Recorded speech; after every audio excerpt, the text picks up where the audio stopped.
በመዳኑ ብቻ ምንም አይገረምም። ለመገረምና ለመደነቅ ሌላ ነገር የለም አይነት ነው። ቸርች ሲመጣ መደነቅ ፈልጋለሁ፣ እስቲ ያስደንቀኝ። ለእግዚአብሔር የማደጎ ልጅ አይደለም ነኝ ያለው በሙሉ ነኝ። ኢየሱስ እውነት ነው፣ እኔም ኃይሉ ያንስ እውነት ነኝ እና ውሸት ነኝ እንዴ? ኢየሱስ መንገድ ነው እና እኔ ገደል ነኝ? ታዋቹ ስለዚህ እኔ የምላችሁን በሉ እስቲ። እኔና እግዚአብሔር አንድ ነን። ይመጣል። እኔና እግዚአብሔር አንድ ነን። እግዚአብሔር ነው የሆነው ነገር ሁሉ አለኝ ማለት እኮ እግዚአብሔር በመልኩ እንደ ምሳሌው ፈጥሮ ነው እሱን ራሱን አድርጎ ዘፍጥረት 1:26 ላይ እንደሚለው በመልኩ እንደ ምሳሌው አድርጎ ፈጥሮ ነው እሱን ቁርጥ ነኝ። እነዚህኞቹ ቃላቶች ውስጥ ደግሞ አዶፕሽን ወይም ጉዲፈቻ የሚለው ቃላቶች ውስጥ ምድር ላይ ስንጠቀምባቸው ዘር የሚባል ነገር እነዚህ ሁለቱ ቃላቶች ውስጥ የለም። አንድ መሬት ላይ ተጥሎ ወስደው የሆኑ ቤተሰቦች በሚያሳድጉት ልጅ እና በአሳዳጊዎቹ መካከል ምንም አይነት ዘር የለም። የሚወራረሱት ዘር የለም። ምን ስለዚህ ዘር የሚለው ቃል ሁለቱ ቃላቶች ውስጥ አይገጥምም ማለት ነው። በዚህኛው ወንድማችን ላይ ሌሎች አበይት የሆኑ ስህተቶች ውስጥ አሉ ብዬ ማስባቸው ሰዎች ላይ ሪያክት በማድረግበት መንገድ ሪያክት አላደረግም በዚህ ወንድማችን ላይ ማለት ነው። ለምን ሲባል በጣም በብዙ እየጠቀመን ያለ በብዙ የሚጠቅመንም ወንድማችን ነው። ሂደት አለው። ልጆቹ ልንሆን ጠራ ብሎ አይታይም። በእኛ በያዝነው ትርጉም ትንሽ ጠራ ማድረግ ያስፈልጋል።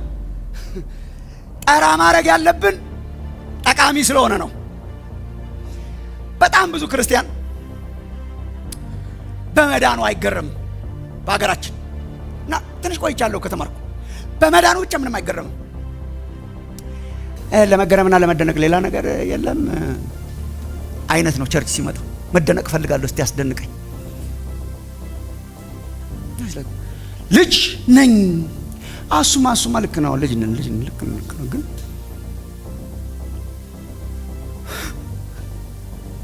እና በኋላ ቆይቷል ትንሽ ከገባኝ አንድ ጊዜ ክርስቲያኖች ቃሉም የለም ነበር በአማርኛ ተመስገን ስለ ኦሮምኛ አዶፕት እንዲያረጉ ልጆችን በጉዲፈቻ እንዲወስዱ ለማነሳሳት ቪዲዮ ሰራን። በጉዲፈቻ ልጆች ውሰዱ፣ ልጆች ያልሆኑትን ልጅ አርጉና ውሰዱ፣ በህግ ወራሽ እንዲሆኑ በህግ እያልን መቀስቀስ ጀመርን። ቪዲዮ ሲታይ አንዳንዶቻችን እኔ ሌሎችም አስተማሪዎች መከራችንን በላን እና እኛ በጉዲፈቻ ነው ልጅ የሆን ነው።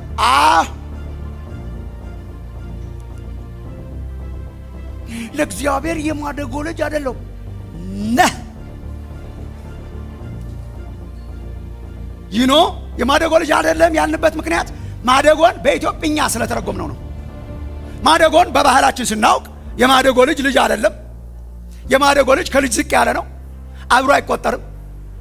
ስንት ልጆች አሉ? 3 ልጆች አሉኝና አንድ ማሳድገው አለ ነው እና ሲያስበው ኧረ በምንም አይነት እኔ ብለን ከኛ ተነስተን ወደ እግዚአብሔር ስለሄድን በጣም ብዙ ሰው የጉዲፈቻ ልጅ እንደሆነ አያውቅም ለእግዚአብሔር። ኤፌሶን ምዕራፍ 1 ልጆቹ ልንሆን አስቀድሞ ወሰነን። ለኮንሴፕት እዛ ላይ ያለው ኮንሴፕት ልጆቹ ልንሆን፣ ይቅርታ ኦሮምኛውን አበላሽቸው ከሆነ ጉዲፈታን ነው። በጉዲፈቻ አለው አይናችሁ ፈቷል። አይ ነው አለው፣ ግን ምንም ማድረግ አይቻልም አለው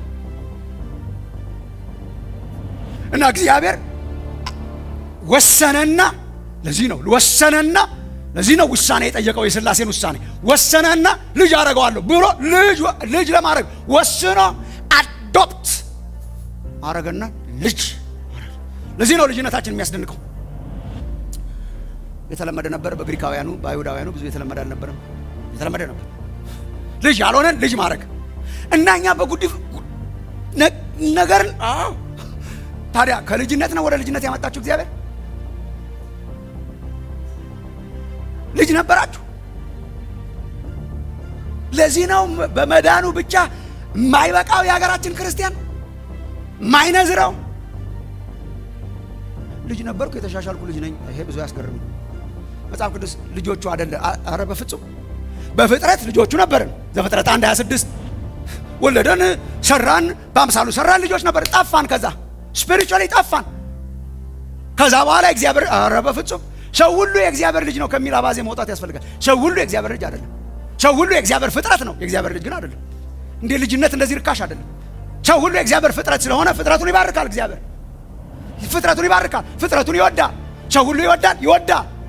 የሚያምነውን የማያምነውን ይወዳል፣ ይባርካል። ምን በማድረግ? ፀሐይ በማውጣት ለምሳሌ በኃጥአንና በጻድቃን ላይ ፀሐይ ያወጣል ይላል። ፀሐይ አሁን የልጅነት ምልክት አይደለም። ፀሐይ ጻድቃን ሰፈር ብቻ መውጣት ቢኖርባት አዲስ አበባ ይወጣል። አሁን የፍጥረት ዓለሙ መጋቢ ነው። ዝናብ ይመግበዋል፣ ያሳድገዋል። የልጅነት ምልክት አይደለም። አረ ልጅነት ውድ ነው፣ የሚሰጥ ነው። ዮሐንስ ወንጌል ምዕራፍ 1 ቁጥር 12 ለተቀበሉት ሁሉ ለነዚህ ነው ለተቀበሉት ሁሉ በስሙ ለሚያምኑት ለነርሱ ከዚህ በላይ ምን ዲፋይናል?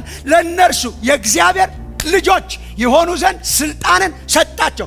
ልጅነት የተሰጠን ነው። ይሄ ምን ይባላል? ጉዲፈቻ፣ አዶፕሽን። የእግዚአብሔር ልጆች አልነበር፣ የቁጣ ልጆች ነበርን። ኤፌሶን 2:3 ወይ እናታችን ወይ አባታችን አይዶን ነው ከፍጥረታችን ኤፌሶን 2:3 የቁጣ ልጆች ነበርን። አልገባኝም ካላችሁ ዮሐንስ ወንጌል ምዕራፍ 8 ቁጥር 44 እናንተ ከአባታችሁ ከዲያብሎስ ናችሁ። ይህን መንገድ ላይ ላሉ ኃጢአተኞች ለሚባሉ ያን ጊዜ እነዚህ ኃጢአተኞች ለሚባል ብሎት ቢሆን እነሱማ የዲያብሎስ ልጆች ናቸው ኦፍኮርስ ይባል። የሚያምኑትን አይሁድ አብርሃም አባት አለን ሲሉ አብርሃምን ከእጃቸው አወጣው። አብርሃም አባታቸው አይደለም ማለት ነው እንጂ እንዴት አብርሃም እኮ እንደናንተ አላረገም ሲያየኝ አለ። እዲ አንተ 50 ዓመት ያልሞላ አይ አብርሃም ገና አብርሃም እንደውም ልጅ አረገው ኢየሱስ ከስንት ሺህ ዘመን የኖረው እንደውም አብርሃም ገና ከመወለዱ በፊት እኔ ነኝ አለ። ለካ እሱ የዘላለሙ አምላክ ነው። ከዛ ግራ ሲገባቸው በቃ እኛ ዲቃላዎችም አይደለንም እኛ የእግዚአብሔር ልጆች ነን አለ። ኖ አይደላችሁ። የእግዚአብሔር ልጅ እኮ የአባቴን የእግዚአብሔርን ፈቃድ ነበር የሚያደርገው፣ እናንተ አይደላችሁ። ታዲያ የማንን? እናንተ ከአባታችሁ ከዲያብሎስ ከማመናችን በፊት የማንን? የዲያብሎስ የማንን? የቁጣ በአየር ላይ ስልጣን ባለው ፈቃድ አለቃ ተመላለሳችሁ። ምዕራፍ 2 የማን ልጆች ነን? የዲያብሎስ። የማን ልጆች ነን? የቁጣ ልጆች። ለዚህ ነው የምንገረመው። እግዚአብሔር የሚያድነው በዚህ ስለሆነ he gave us a spirit of adoption for some reason አባት ብለን የምንጮህበትን የልጅነት መንፈስ ተቀበላችሁ ይላል። ፕሮሰሱን አያሳየን። አይ ዶንት ኖ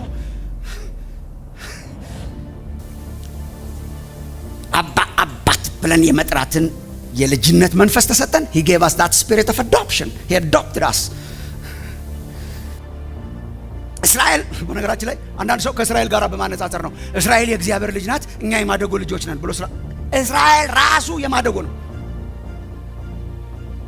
በቃ መርጦ ነው አዶፕት ያደረገው። በብሉይ ኪዳን ራሱ የለም ጠፍተናል። ጻድቅ የለም አንድስ እንኳ የለም። ጠቅላላ እስራኤልም ጨምሮ በምንድን ነው? በምርጫ የራሱ ልጅ አረጋት። ልጅ ያለው እስራኤልን። እንዲያውም እስራኤልንማ እኔ አልጀምረውም እንጂ ከጀመርኩት ብዙ ስለማላውቅ ምን እንደምሆን ሕዝቅኤል 16 አንበባችሁ ታውቁ እንደሆነ እስራኤልንማ በምን ይመስላታል? እንዳትኩራራ ልንገርሽ ታሪክሽን ምን አይላት? ልንገርሽ ታሪክሽ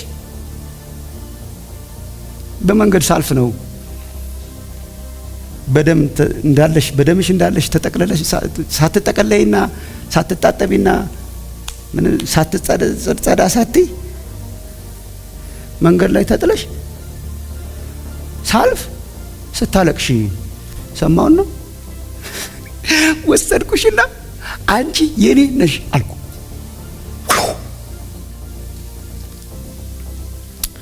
በቤታችን አሁን የተወለዱ ልጆች የእናንተ እንደዛ ከሆኑ ንገሩኝ። በጠዋት በማታ አይገረሙም። አባቴ ነህ አንተ እኔ ልጅ ነኝ ማሚና አንቺ በተፈጥሮ የኛ ልጆች ስለሆኑ አይገርም። አዶፕትድ የሆኑ ሰዎች ታሪክን ስሙ። አንድ ጊዜ እዚህ በነገራችን ላይ ልጆች አዶፕት አድርጉ ፕሊስ፣ ሌላ ቀን እናወራለን። አንድ የአዶፕሽን ኮንፈረንስ ላይ መካኒሳ የተካሄደ ልጆችን በጉዲፈቻ የወሰዱ ክርስቲያን ወላጆች ተሰልፈው የድርጅቱ ኃላፊ ቆመው ይናገራል። ታሪክ ማለት ነው። ያና ልጆቻቸውን ይዘው ምንም እኮ አይመስሉም። ልጆቹ አይመስሉም። ልጆቹ መከራ ያለፈባቸው አይመስሉም። እኛ ካምቦ ከተማ ወጣ ብሎ ባለ አንድ ወንዝ ስር ተጥላ ከዛ በኋላ 3 ቀን ሙሉ እንትን አልሆነችም ነበር። ወንዙ እንዴት እንዳልወሰዳት አላውቅም። ወንዙ እንዴት እንዳልወሰዳት አላውቅም። የሆነ ነገር ትንሽ እንትን ይላል። የሆነ ድምጽ ሰምተው ኳስ የሚጫወቱ ልጆች ሲሄዱ ከዛ ተፈልጋ ጋሽ እንትና የወሰዷት ማለት ነው። አትመስልም። ይሄ ታሪክ ግን ይከተላትና የመገረሚያዋ ምክንያት ይሆናል። This is my story. This is my song. This is my story. ይሄኛው መንገድ ላይ ወርቆ እንትን ከተደረገ በኋላ ከዛ በኋላ አንድ ፖሊስ ሲያልፍ ፖሊሱ ብድግ አድርጎት እንደዚህኛው እንትን መንገድ እንደዚህ ይሄኛው በፌስታል ተደርጎ እንትን ተደርጎ በቆሻሻ መጣለት። ከዛ ቁጭ ብዬ ሰማይ ነው የማስበው። ሰማይ የስንቶቻ ይሄኛው የተባለው ለዘላለም ለእርሱ ክብር እንዲሆን ይሄኛው ተጥሎ ነበር። ይሄኛው የዲያብሎስ ልጅ ነበር። ይሄኛው እንደ ታሪካችንን የቀየረ እግዚአብሔር የተባረከ ይሆን። it's a miracle። ልጅነት ታምር ነው። አታቅልሉት ወንድሞች እናቶች። ልጅ ማውኛለሁ ሌላስ አይባልም። ልጅ ማውኛለሁ አይስክሪም ትንሽ ይጨመርልኝ አይባልም። እግዚአብሔር ልጆቹ አረገን፣ የራሱ አረገን። ክብር ለእግዚአብሔር ይሆን። ይሄን መጽሐፍ ቅዱስ የሚያስተምር ለዚህ ነው። በመዳናችን የምንገረው ሰው እግዚአብሔር አስቀድሞ የወሰነን አዶፕት ሊያረገን ወሰነን። ዝም ብሎ በድንገት ሳይሆን አዶፕት አድርጎ የራሱ ልጆች ሊያረገን እግዚአብሔር በቅድመ ሐሳቡ ወሰነን ነው። ልጆቹ ልንሆን ነው። ያስገርማል። then ቅዱሳንና ነውር የሌለን እንሆን ዘንድ ይላል። እሺ መመረጥ በጣም ብዙ ሰዎች ግራ የሚያጋባቸው ሰማይን ብቻ ስለሚያስቡ ነው። መመረጥ ከሰማይ ጋር ኦፍ ኮርስ የተያዘ ነው፣ ግን ከምድርም ጋር የተያዘ ነው። እግዚአብሔር አስቀድሞ የመረጠን በፍቅር እንኖርለት ዘንድ ነው። ይሄ ነው ፐርፐዙ። ተመልከቱ። ዓለም ሳይፈጠር በፊቱ ቅዱሳንና ነውር የሌለን በፍቅር እንሆን ዘንድ በፍቅርን የት እንደሚያስገቧት ግራ ይገባቸዋል። የመጀመሪያው ቃል ሊቃውንት መግቢያዋ ቅዱሳንና ነውር የሌለን እንድንሆን በፍቅር መረጠን ነው እያለ ያለው። ሊያስኬድ ይችላል፣ አይታወቅም። ወይስ ቅዱሳንና ነውር የሌለን ደግሞ ፍቅር ያለን እንድንሆን ነው? አይታወቅም። ግን እኔ ዝም ብዬ ስጠረጥር እኔ ብቻ ሳልሆን ሌሎችም በፍቅር፣ ምክንያቱም አዶፕትድ የሆነ ልጅ እንደዚህ ነው። በፍቅር ቅዱሳንና ነውር የሌለን ሆነን መኖር እንድንችል እዚህ እግዚአብሔር አስቀድሞ ወስኖ የራሱ አረገን። ለምን? በፍቅር ደስ ብሎን ማለት ነው። በፍቅር ለእግዚአብሔር እንድንኖር፣ በፍቅር ቅዱሳንና ነውር የሌለን እንድንሆን፣ በፍቅር በንጽህና እንድንኖር። ይሄ ነው እግዚአብሔር የመረጠን፣ በቅድስና በንጽህና እንድንኖር ነው። አንድ ጊዜ እግዚአብሔር መርጦኛል እና እንደፈለግኩ ልኖር ያለመመረጥ ምልክት ነው። የተመረጡ በፍቅር ያከብሩታል። መመረጣቸው የገባቸው በፍቅር ለእግዚአብሔር ክብር ይኖራሉ።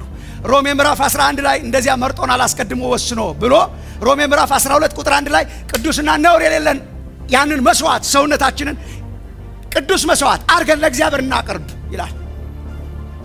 ኤፌሶን ምዕራፍ 2 ቁጥር 10 እዚያው ላይ ያለላችሁ ገጹ ሰዓታችሁ እንዳልጨርሰው ምዕራፍ 2 ቁጥር 10 እኛ ፍጥረቱ ነንና፣ አሁን ስለ ዳንን እኛ ፍጥረቱ ነንና እንመላለስበት ዘንድ እግዚአብሔር አስቀድሞ ያዘጋጀውን መጣ። እንደገና እግዚአብሔር አስቀድሞ ያዘጋጀውን መልካሙን ስራ ለማድረግ በክርስቶስ ኢየሱስ ተፈጠርን። መልካሙን ስራ ለማድረግ ዓላማውን ተረዱ። በልጅነታችን እንድንገረምና በፍቅር ለእግዚአብሔር እንድንኖር ነው እግዚአብሔር የለየን። አስቀድሞ ወሰነን፣ ጠራን፣ መረጠን የልጁን መልክ እንድንመስል። ሮሜ 8:29 ጸጋና መመረጥ የመኖራችን ዓላማ ነው እንጂ ግራ የመጋባታችን ምክንያት አይሁን። ጸጋና መመረጥ የመገረማችንና የመኖራችን ምክንያት እንጂ ግራ የመጋባታችን ምክንያት አይሆን። ወል መሽቷል፣ ማቆም አለብን። እግዚአብሔር ባረክ። በምን? ይሄ ነው የዛሬው መልእክት። አስቀድሞ አስቦ በመምረጥ። ምን እያልከን ነው ወንድሞቼ እህቶቼ? የእግዚአብሔር ፍቅር እና የእግዚአብሔር ምርጫ እና የእግዚአብሔር ጥሪ በዶክትሪናል ኢዝም እንዳትጨነቁ። በዚህ ማታ ኔክስት ዊክ በሚመጡት ቀናት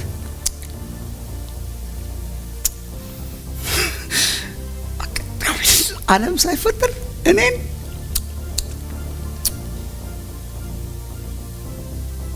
መረጥከኝ።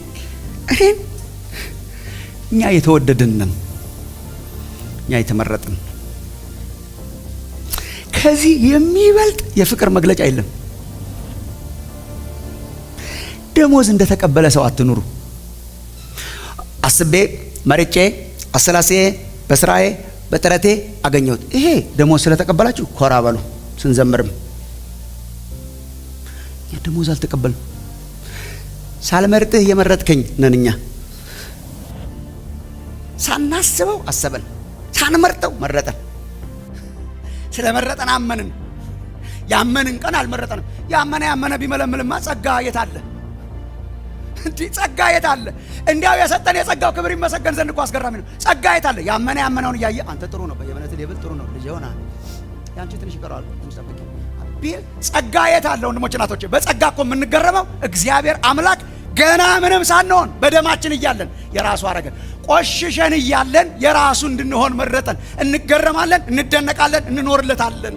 የመጨረሻው የፍቅሩ መግለጫ እግዚአብሔር ይሄ ነው። ዝም ብላችሁ ቁጭ ብላችሁ እስራኤል በሚልኪያስ ምዕራፍ 1 ላይ እግዚአብሔር መጣና ወድጃችኋለሁ አልኩ ይላል እግዚአብሔር ራሱ። ወድጃችኋለሁ ይላል እግዚአብሔር። እናንተ ግን በምን ወደድከን ትላለህ? ወንድማችን ፓስተር ተስፋዬ ጋቢሶ እንደዘመረው ማለት ነው። በምን ወደድከኝ አልልህም፣ በእርግጥ ወደኸኛል። ለምን ወደድከኝ ያሉ የሚዘምሩ ልጆች አሉ። ለምን ወደድከኝ አላለም ተስፋዬ። በምን ወደድከኝ? ለምን ወደድከኝማ አይባልም። በምን እስቲ በምን ወደድከኝ ብላችኋል ይልና ከዛ መሬት ሰጧችሁ አይልም። ወተትና ማር ሰጧችሁ አይልም። እሱ ትርፍ ነው። ወድጃችኋለሁ። በምን ወደድከን እንዴ? ኤሳው የያዕቆብ ወንድም አይደለምን? አልነበረምን? አዎ። ታዲያ ኤሳውን ጠላው፣ ያዕቆብን ወደዱ ብሎ ዝግት 4 ነጥብ ነው። ከዛ ቀጥሎ በምን ወደድከን? መረጥኩ። በምን ወደድከን? በመምረጥ መረጥኩ። ወንድሞቼ እናቶቼ፣ ክርስቲያን በምን ወደድከኝ ፍለጋ አይንከራተትም። በምን ወደድከን? መረጥኩ። የተመረጥን የተወደድን። ይሄንን በምንም ነገር ኮምፕሮማይዝ እንድታረጉ ለሚቀርብላችሁ ጥሪ እጅ አትስጡ። ወንድሞች እናቶች፣ አንተ ተወደሃል፣ እንትንህስ ተወድጃለሁ። በምን መረጠኝ እግዚአብሔር። ይሄ እኮ ተስፋ አስቆራጭ ነው ለጠላት። ኪስህን ተመልከተው። አይኖ እሺ፣ ተወድጃለሁ፣ ተወደሃል። በምን መረጠኝ እግዚአብሔር። በምን ወደድከኝ? መረጥኩ ያዕቆብን። በአምልኮ በመንበርከክ በኑሮ መግለጥ እንድንችል እግዚአብሔር ይርዳን። በመደነቅ አስደናቂ ነው።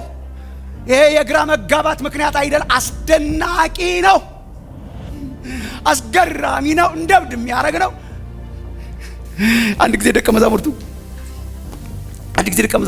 ለአገልግሎት ልኳቸው በአገልግሎታቸው ተገርመው መጡ። አገልግሎታችን በጣም ግሩም ነበር። ለመንገር እንዲያውም ቸኩለው ነበር። ኢየሱስ ቢዚ ሆኖ ነው እንጂ በጣም በቃ ሰው ስላጨናነቀው ለመንገር አድናቆታቸው ለመንገር። እንዴት ነበር አገልግሎት? መጨረሻ ላይ ፋታ አግኝቶ ሲጠይቃቸው እንዴት ነበር? ጌታ ሆይ አጋንንት ሳይቀር በስምህ ተገዙልን አሉ። አስገራሚ ነው። እሺ አጋንንት ራሳቸው ተገዙ በስምህ። ይሄ አንዳንድ ጊዜ በጣም ተገርማችሁ ሰው ውሃ የሚቸልስበት ውሃ የቸለሰበት ነው። እኛ አሁንም የሚያሞቀን በጣም ይገርመኛል። ጋኔን ሲጮህ የኢትዮጵያ አምልኮ ይደምቃል። what a shame እና አምልኮ እንዲደምቅ ዘንዶ መባል አለበት። what a shame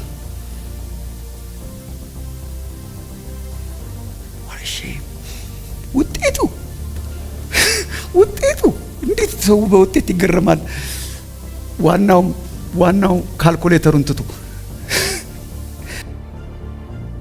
አጋንንት በስሜ ስለታዘዙ በዚህ ደስ አይበላችኋል። እሺ ከዚህ የሚበልጣለ ያ ስማችሁ ይልቅስ ስማችሁ በሰማይ መዝገብ ሰማይ ስላወቀን፣ ሰማይ ስለመረጠ፣ ሰማይ ስለጻፈ በዚህ ደስ ይበላችሁ፣ በዚህ ተገረሙ፣ በዚህ ተደነቁ። ወንድሞች እናቶቼ በውጤት ሳይሆን በራሱ በዋናው መገረም ያርግላችሁ።